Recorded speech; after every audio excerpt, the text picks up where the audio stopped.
We call it living within our means. We all have to do it. And unfortunately, Jim Chalmers doesn't know what those words mean.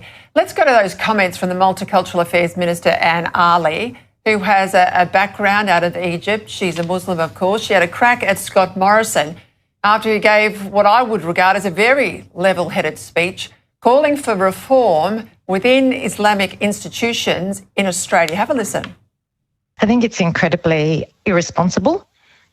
And I also think it's incredibly disappointing because it draws on historical stereotypes and a historical trope that continually puts the blame and responsibility and the burden on Muslim communities to take advantage of something like the Bondi attacks to sow seeds of discourse is absolutely abhorrent and should be rejected.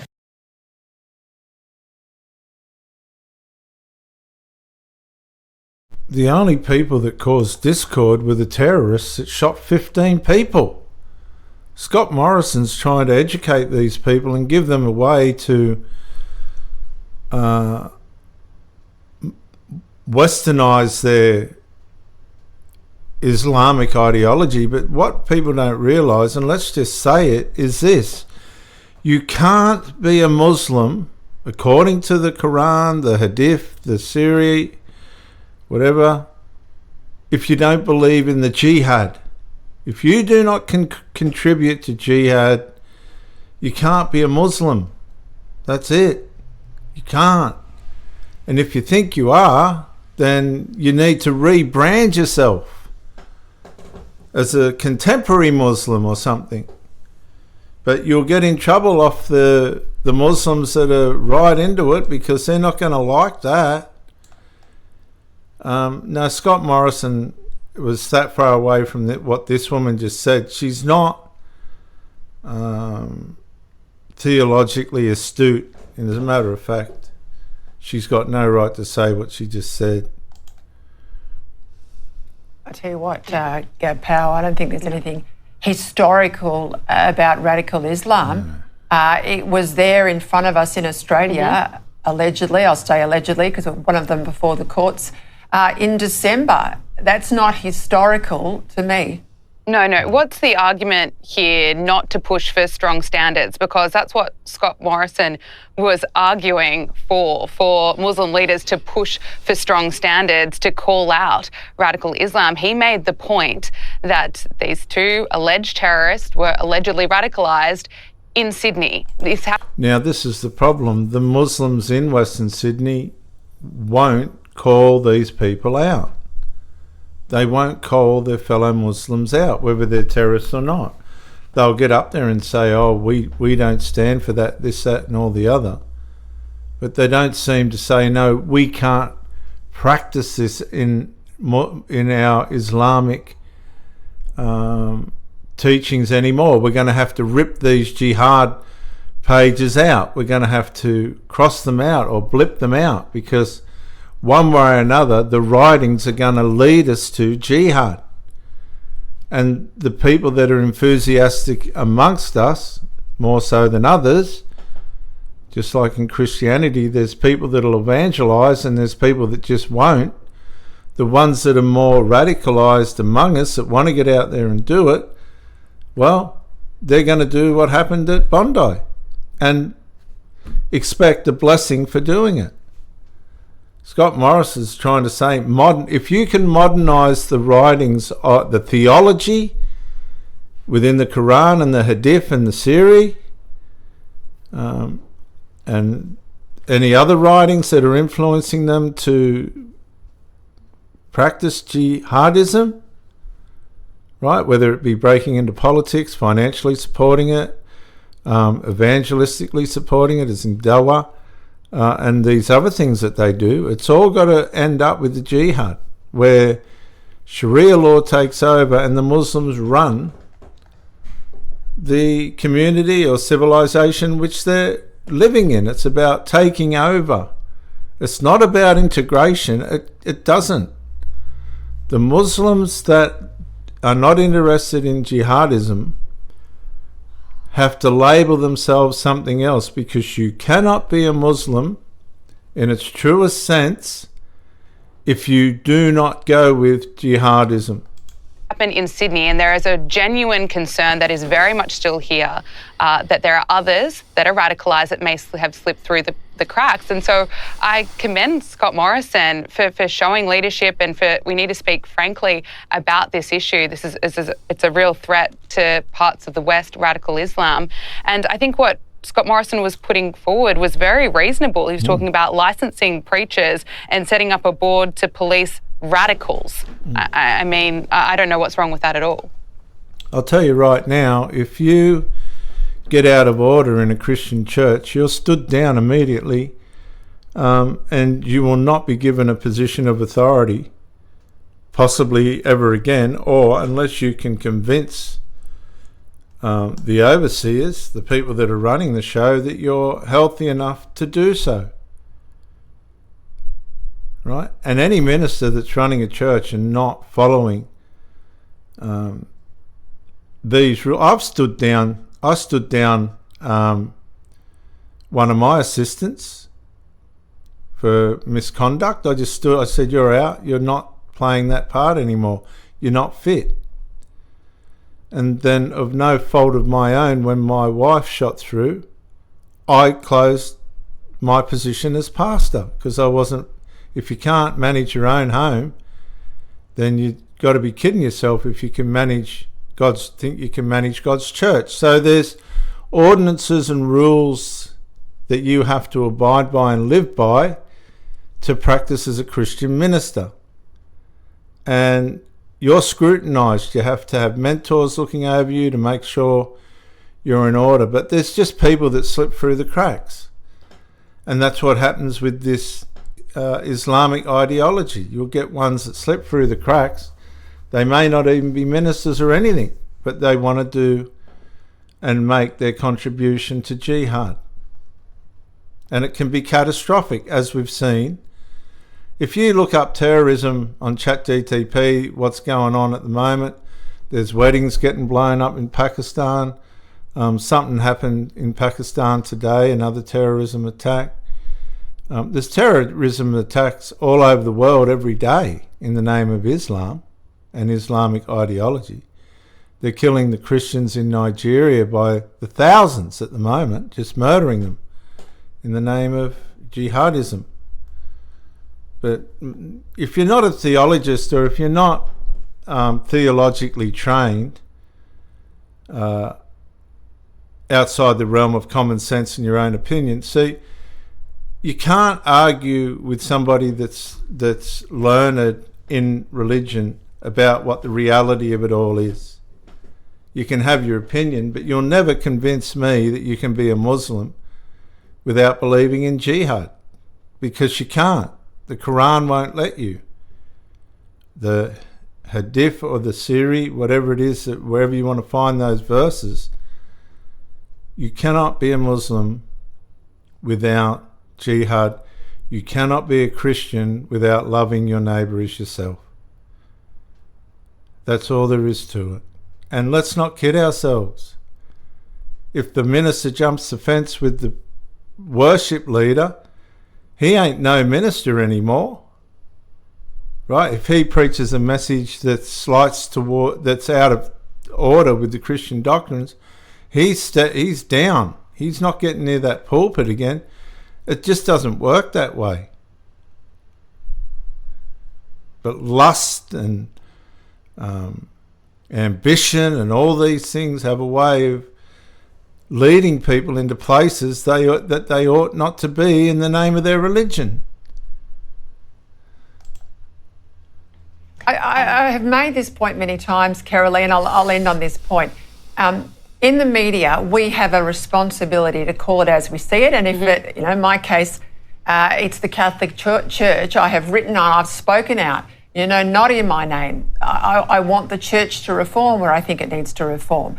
And I think it's incumbent on all the public celebrity-type Muslims, or in this case, a parliamentary Muslim, to get into this space, to demand there is change, not in my name, not in the name of Islam. If it is a religion of peace, as they want to keep telling us over and over again, not to have this happen on their watch amongst their tribe. And I think this is where she is absolutely letting down not just her people, but her country. And she mentioned the word tribe. See, when you look at denominations, they're different tribes, different versions of Christianity.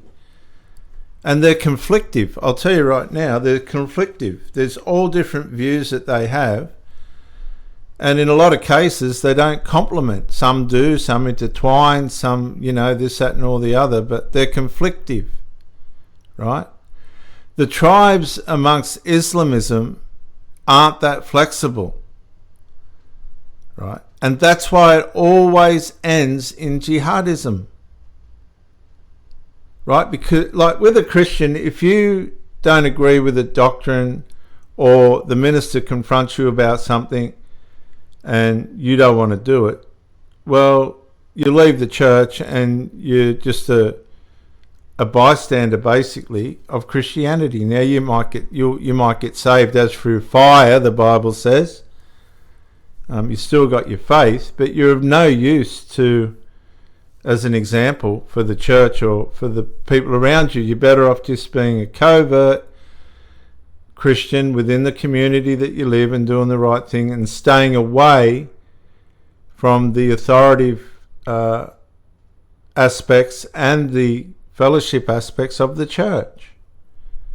Now with Islam, right, if you're not praying 5 times a day, if you're not going along with what they're telling you there and they're watching you and you're being scrutinized by everyone around you and you're put in a position where you have to put your hand up and say, jihadism, whatever soever, and you're acknowledging the necessity of you to participate in that one way or another, or in one aspect of it or another, to present yourself as a Muslim. Well, in the New Testament, it took the writer of most of the New Testament, most of the writings were helping the Jews leave their Mosaic laws behind. That's what they say, the Old Testament, the Christians have nothing to do with the Old Testament outside of the prophecies of Christ. And the writer of the New Testament, most of his writings are about leaving the ordinances and the commandments of Moses and the Torah and the Old Testament writings, but absolutely behind. They're not got nothing to do anymore. They've been abolished in Christ.